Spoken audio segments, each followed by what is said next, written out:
Hi everyone, I'm Holly from Handprinted, and in this video I'm going to show you a little bit of colour mixing with this Schmincke relief print set. So in this set there's a white, a black, and then three colours, three primaries. We've got the magenta, the cyan and the permanent yellow. Now it's surprising that you can actually get a really large range of colours out of these three inks, and it's really great to start with a set like this, even if you want to print a wide range of colours. I'm going to do a bit of experimenting with colour mixing here and show you a few of the shades that you can get from these colours. So when you're choosing primary colours, it's tempting to want to get a quite bright red, but that's actually not great for colour mixing. It's better to get a pure magenta like this one, as it's going to give you an option to do both the bright pillar box reds and oranges and also the purples. If you get a bright pillar box red, it's very difficult to get a good rich purple from it. You end up with burgundies. So these are a great set to start with to mix those colours. There are other ink ranges that come with process colours, or they come with these mixing primaries. Speedball screen printing inks have process red, blue and yellow that are designed to mix like this. Caligo safe wash relief inks have process colours. So all of these colours that I'm going to show you now can be adapted with all those ranges as well. So here I have my magenta, cyan and permanent yellow. I've also got my whites. I haven't put out any black. I'm not going to be using it for now. I'm going to start off just by making a pillar box red. So I've got my magenta here, and to that I want to add some of the yellow. The more yellow you add, the more orangey the colour will become. So you'll go through sort of a crimson and then a scarlet, and you should be able to mix the tone of red that you'd like. But you only need a little bit of yellow to make that real pillar box red. I think I'll stop there. So here I've got this bright red. Swipe a little bit of that on my paper. I can go further into orange here, which is just still a mix of my magenta and my yellow. So even though it's pink, even though it's magenta, you can still make really brilliant oranges and reds with it. So I've got a good orange here, a nice bright orange just with those two colours. By working with these tones and adding white, you can get lovely peaches and apricots. Add a touch more pink here to get those peach tones. And you can of course mix the magenta with white to make a really bright, plasticky pink. When working with our blue, you can see that it's a very bright cyan. Then I can add this magenta to get really great purples. The blue is a very strong colour here, so we need to add quite a bit of magenta to get to that purple. So by adding a little, I've shifted the colour of that blue to make a darker blue, kind of more towards an ultramarine blue, and then a higher proportion of magenta is going to give me those great purples. So if you're just choosing primaries and you want to do colour mixing, having that magenta, a really pure magenta, not one with lots of white in, but a really pure magenta, will enable you to get these really pillar box reds as well as the really bright purples here.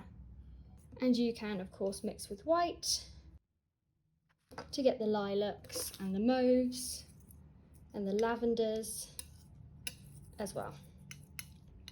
Now if you want sort of dirtier purples, that's when you go in with the opposite colour. So I'm going to add some yellow. You're kind of moving it towards brown.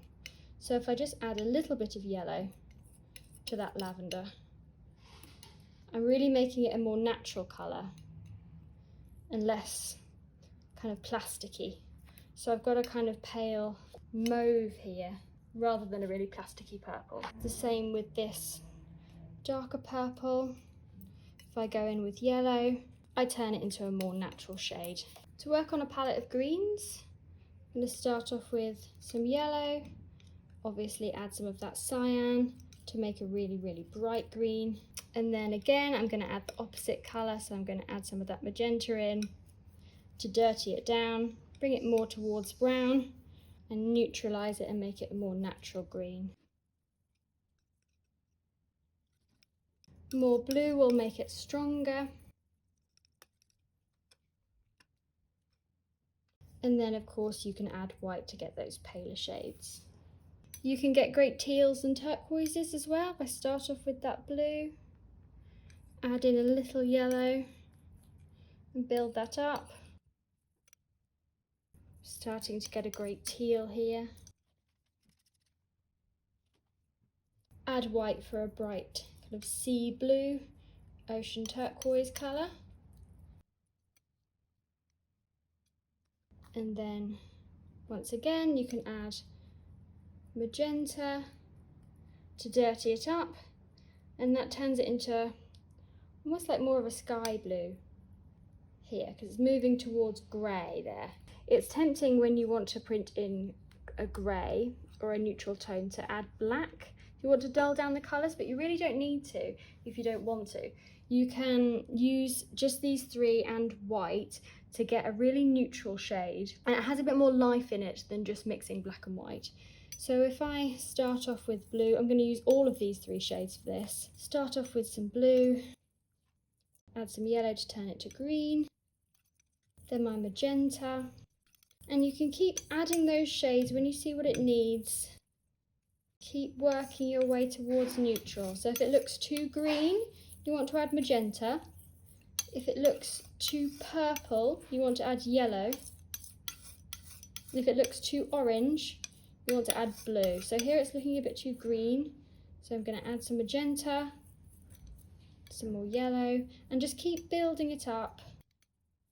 So I'm getting some quite good browns now from this, some quite good neutral browns. This one's ever so slightly mauvey, probably looks very dark on screen. So you could almost use that, I'll show you on the paper, you could almost use that like a Payne's grey, nearly like a very dark lilac-y grey there, almost to black. And then if I go in with some white, you can see that I've got a really nice soft natural grey here. You can add as much or as little white as you want to make obviously as dark or as light. Add a touch more yellow, stop it looking quite so blue. So you can really neutralise that into a lovely shade of grey without just mixing black and white. And it'll have a bit more life in it than mixing black and white. So just because you start off with these really, really bright shades doesn't mean that you won't be able to mix some really natural subdued shades as well if that's the kind of look that you would like to achieve. And if I go for less blue, more yellow than my last mix, I can start to get some great browns as well. So it's sort of a donkey brown currently, a bit more yellow. So I'm starting to get some really nice browns as well. So here I have a nice soft brown, can mix with that white if I want to get some quite opaque, soft, kind of putty browns there.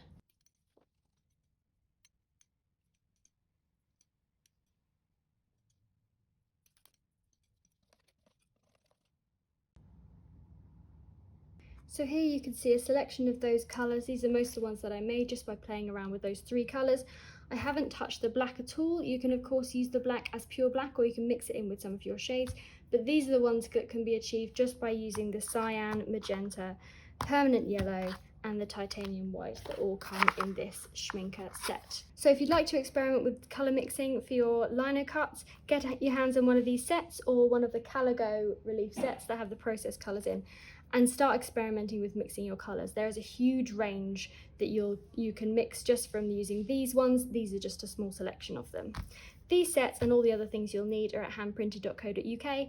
Happy printing!